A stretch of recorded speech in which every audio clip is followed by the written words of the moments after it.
Hello everyone, DVS ম্যাডামের ক্লাসে তোমাদের সকলকে স্বাগতম। আমি ডিভিএস ম্যাডাম।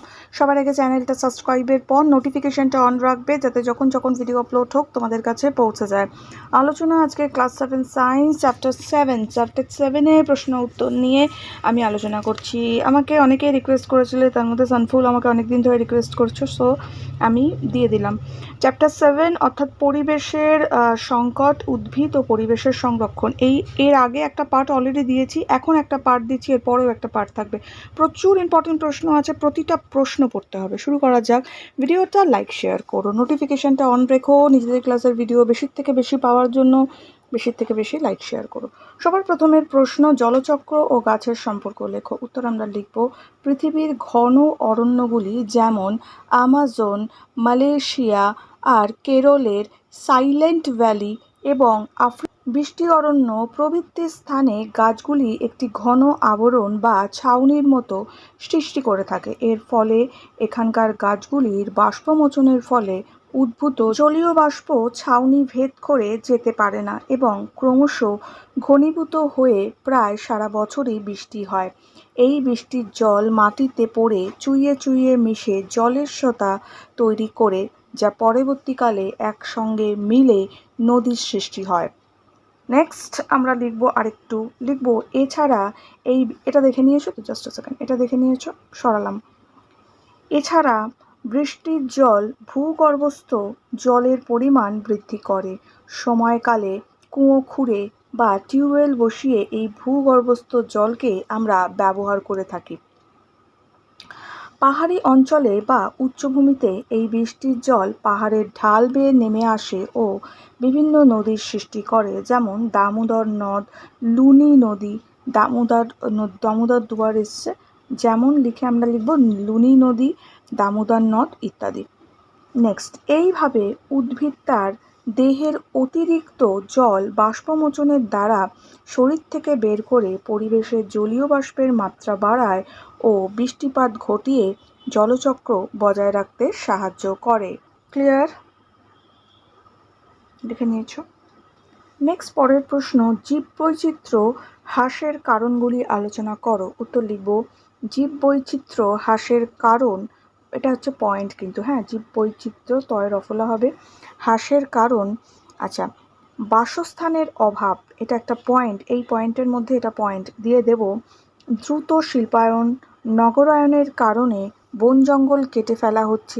এছাড়া কাঠের শৌখিন আসবাবপত্র বানানোর জন্য বা চাষের জমি বাড়ানোর জন্য জঙ্গল পুরো সাফ করে ফেলা হচ্ছে।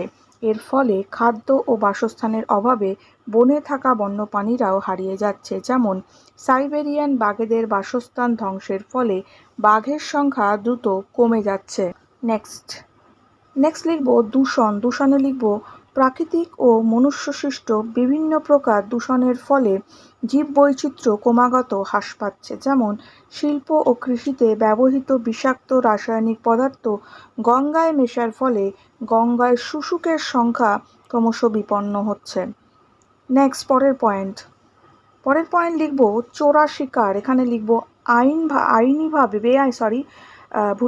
বেআইনিভাবে পশু শিকার, চোরা কাঠ চালান ও বিভিন্ন বন্য জীবজন্তুর দাঁত, চামড়া, নখ, শিং এর লোভে প্রাণী হত্যার ফলে জীববৈচিত্র্য হ্রাস পাচ্ছে, যেমন সুন্দরবনের রয়্যাল বেঙ্গল টাইগারের চামড়ার লোভে চোরা শিকারীরা এদের হত্যা করছে এবং এর ফলে বর্তমানে এই প্রাণীটির সংখ্যা আশঙ্কাজনকভাবে হ্রাসপ্রাপ্ত হচ্ছে। এইভাবে চোরা শিকারের ফলে গন্ডার, বাঘ, হাতির সংখ্যা উল্লেখযোগ্যভাবে কমে যাচ্ছে। হলো। নেক্সট লিখব বিদেশি জীব প্রজাতির অনুপ্রবেশ। লিখব অর্থনৈতিক বা অন্য কোনো কারণে বিদেশ থেকে আমদানি করা নতুন প্রজাতির জীব দেশি দুর্বল প্রজাতির জীবের অবলুপ্ত ঘটাচ্ছে, যেমন নম্বর দিয়ে লিখব কচুরিপানা, পার্থেনিয়াম প্রভৃতি বিদেশি গাছ ভারতের বহু দেশি প্রজাতি উদ্ভিদের অবলুপ্তি ঘটিয়েছে। আবার আফ্রিকা থেকে আসা তেলাপিয়া ও বিশাল মাগুর মাছ, দেশি মৌরলা, খোলসে, তেচোখা প্রভৃতি মাছের অবলুপ্তির জন্য দায়ী। নেক্সট লিখব জলবায়ুর পরিবর্তন। এখানে লিখব গ্রিন হাউস এফেক্ট, ওজোন ছিদ্র প্রভৃতির জন্য দ্রুত হারে পৃথিবীর গড় উষ্ণতা বাড়ছে। এছাড়া পরিবেশ দূষণ ও জলের অম্লত্ব তাপমাত্রা বৃদ্ধির ফলে এই পরিবর্তিত জলবায়ুর বঙ্গে খাপ খাওয়াতে না পেরে বহু উদ্ভিদ ও এটা বঙ্গে হয়ে গেছে, এটা সঙ্গে হবে, হ্যাঁ, এই জলবায়ুর দন্তেস হবে। এই জলবায়ুর সঙ্গে খাপ খাওয়াতে না পেরে বহু উদ্ভিদ ও প্রাণী বিলুপ্ত ঘটছে। যেমন বিশ্ব উষ্ণায়নের ফলে উত্তর মেরুতে বরফ গলে যাচ্ছে এবং মেরু ভল্লুকের সংখ্যা হ্রাস পাচ্ছে। এটা উন্নয়ন হয়েছে, উষ্ণায়ন হবে, হস্যু শয় হবে, পেটকাটা মূর্ধন্য শয় হবে, নয় হবে না। নেক্সট পরের পয়েন্টটা আমরা দেব অতিরিক্ত অর্থনৈতিক ব্যবহার। লিখব শ্বেত চন্দন, লাল চন্দন, সর্পগন্ধা, কস্তুরী মৃগ প্রভৃতি উদ্ভিদ ও প্রাণী অত্যাধিক ব্যবহারের ফলে আজ অবলুপ্তি হতে চলেছে। নেক্সট প্রাকৃতিক বিপর্যয়। লিখব খরা, বন্যা, সুনামি, ভূমিকম্প প্রভৃতি প্রাকৃতিক বিপর্যয়ের ফলে জীববৈচিত্র্য ব্যাপক হারে ক্ষতিগ্রস্ত হয়। দ্যাটস ইট, এতটা লিখব তাহলেই হবে। নেক্সট প্রশ্ন, প্রবাল প্রাচীর। আগের প্রশ্নটা বড় প্রশ্ন ছিল, হ্যাঁ। প্রবাল প্রাচীর ও প্রবাল দ্বীপের গুরুত্ব। বর্তমানে কি কি কারণে এই সমস্ত প্রবাল প্রাচীর ও দ্বীপ ধ্বংস হয়ে যাচ্ছে? উত্তর, পৃথিবীর সমুদ্রতলের প্রায় 0.1% স্থান দখল করে থাকা প্রবাল প্রাচীর প্রায় 25% সামুদ্রিক প্রজাতির জীবের আশ্রয়স্থল। মাছ, মোলাস্কা জাতীয় প্রাণী, অ্যাকাইনোডার্মাটা, স্পঞ্জ, ক্রাস্টেসিয়া প্রভৃতি বহু প্রাণীর আশ্রয়স্থল এই প্রবাল প্রাচীর এবং প্রবাল দ্বীপ। অর্থাৎ জীববৈচিত্র্য ধারণ করার ক্ষেত্রে প্রবাল প্রাচীর ও প্রবাল দ্বীপের গুরুত্ব অপরিসীম। এছাড়া মৃত প্রবালের কঙ্কাল থেকে বিভিন্ন গহনা ও শৌখিন দ্রব্য প্রস্তুত করা হয়। নেক্সট সরালাম।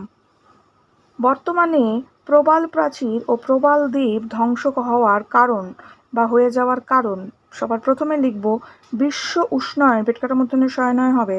বিশ্ব উষ্ণায়নের ফলে 1988 খ্রিস্টাব্দে প্রায় 16% প্রবাল সম্পদ ধ্বংস হয়ে গেছে। নেক্সট লিখব প্রধানত জলের তাপমাত্রা ও অম্লত্ব বৃদ্ধির ফলেই প্রবাল আজ ধ্বংসের সম্মুখীন। পর্যটকদের ফেলে দেওয়া প্লাস্টিক জলে প্রভূত দূষণ ঘটাচ্ছে, যা প্রবাল জগৎকে ধ্বংসের মুখে ঠেলে দিচ্ছে।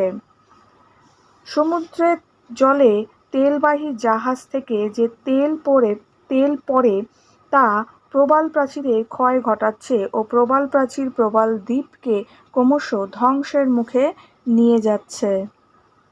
নেক্সট পয়েন্ট দেবো প্রবালের রঙিন বহিঃকঙ্কাল থেকে প্রস্তুত শৌখিন দ্রব্য গহনা বিপুল চাহিদা মেটাতে ব্যাপক হারে প্রবালের ব্যবহার ও কোনো কোনো সময় সমুদ্রের নিচে প্রবাল এখানে প্রবাল দুবার হয়ে গেছে, সমুদ্রের নিচে প্রবাল চুরি প্রবাল দ্বীপের ধ্বংস হওয়ার আরও একটা কারণ বলতে চাইছে।